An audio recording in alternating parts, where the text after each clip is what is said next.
ఆశ్చర్యకరమైన బైబిల్ పాఠంగా సమూయేలు మొదటి గ్రంథము 18వ అధ్యాయం చదువుకుందాము.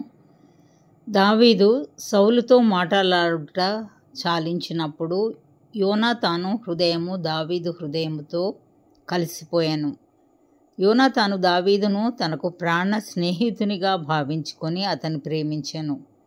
ఆ దినమున అతని తండ్రి ఇంటికి తిరిగి అతని వెళ్ళనీయక సౌలు అతనిని చేర్చుకునేను.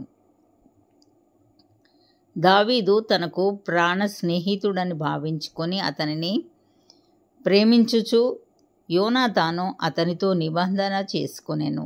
మరియు యోనాతాను తన దుప్పటిని, తన కత్తిని, తన విల్లును, నడికట్టును తీసి దావీదునకిచ్చెను. దావీదు సౌలు తనను పంపిన చోట్లకెళ్ళను పోయి సుబుద్ధి కలిగి పని చేసుకొని వచ్చాను గనుక సౌలు యోధుల మీద అతనిని నియమించెను.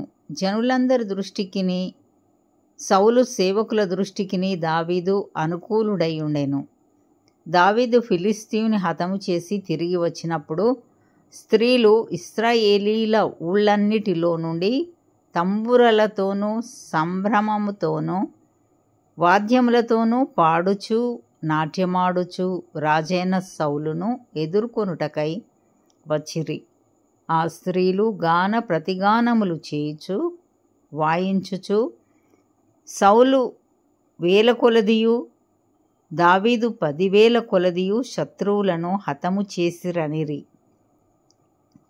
ఆ మాటలు సౌలునకు ఇంపుగా నుండనందున అతడు బహుకోపం తెచ్చుకొని వారు దావీదునకు 10,000 కొలది అనియు నాకు 1000 కొలది అనియు స్తుతులు పాడిరే, రాజ్యం తప్ప మరి ఏమి అతడు తీసుకొనగలడు అనుకొనెను.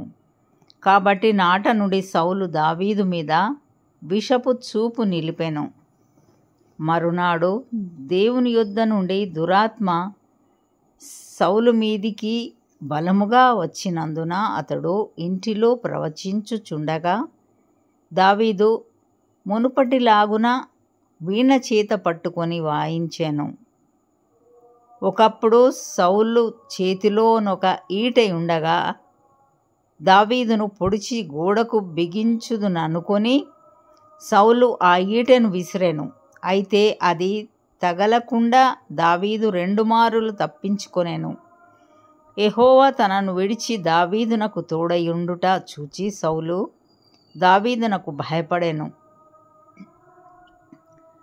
కాబట్టి సౌలు అతని తన యొద్ద నుండనీయక సహస్రాధిపతిగా చేసెను. అతడు జనులకు ముందు వచ్చుచు పోవుచు నుండెను. మరియు దావీదు సమస్త విషయములలో సుబుద్ధి కలిగి ప్రవర్తింపగా యెహోవా అతనికి తోడుగా నుండెను. దావీదు మిగుల సుబుద్ధి గలవాడై ప్రవర్తించుట సౌలు చూచి మరి అధికముగా అతనికి భయపడెను.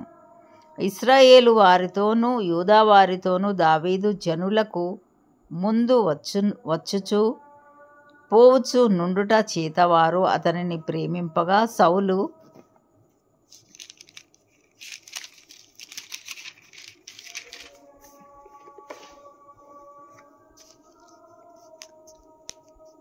నా చెయ్యి వాని మీద పడకూడదు, ఫిలిష్తీయుల చెయ్యి వాని మీద పడునుగాక అనుకొని దావీదు నా పెద్ద కుమార్తె అయిన మేరబును నీకిత్తును, నీవు నా పట్ల యుద్ధశాలివయుండి యెహోవా యుద్ధములను జరిగింపవలెననెను. అందుకు దావీదు రాజునకు అల్లుడనగుటకు నేనెంతటివాడను, నా స్థితి అయినను ఇశ్రాయేలులో నా తండ్రి కుటుంబమైనను ఏ పాటివని సౌలుతో అనెను. అయితే సౌలు కుమార్తె అయిన మేరబును దావీదునకు ఇయ్యవలసి ఉండగా సౌలు ఆమెను మెహోలతీయుడైన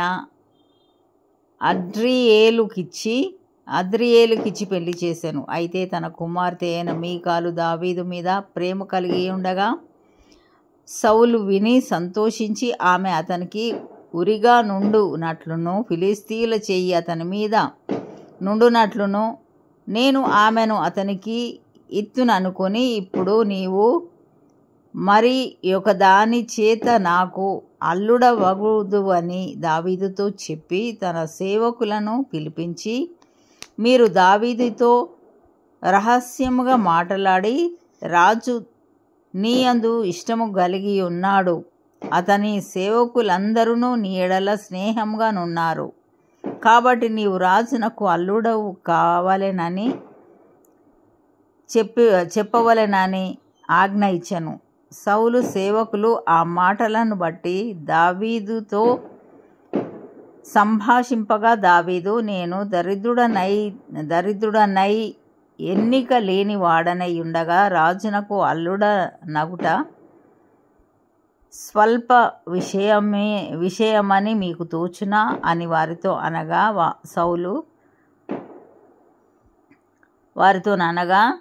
సౌలు సేవకులు దావీదు పలికిన మాటలు అతనికి తెలియజేసిరి. అందుకు సౌలు ఫిలిష్తీయుల చేత దావీదును పడగొట్టవలెనన్న తాత్పర్యం గలవాడై, రాజు ఓలిని కోరక రాజు శత్రువుల మీద పగ తీర్చుకొనవలెనని ఫిలిష్తీయుల 100 ముందోళ్ళు కోరుచున్నాడని దావీదుతో చెప్పుడనెను.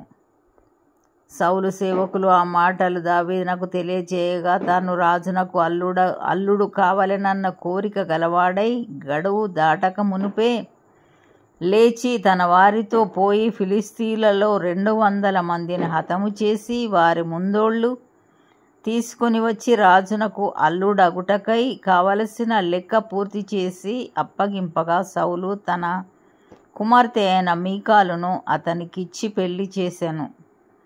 యెహోవా దావీదునకు తోడుగా నుండుటయు తన కుమార్తె అయిన మీకాలు అతన్ని ప్రేమించుటయు సౌలు చూచి దావీదునకు మరి ఎక్కువగా భయపడి ఎల్లప్పుడూ దావీదు మీద విరోధంగా నుండెను.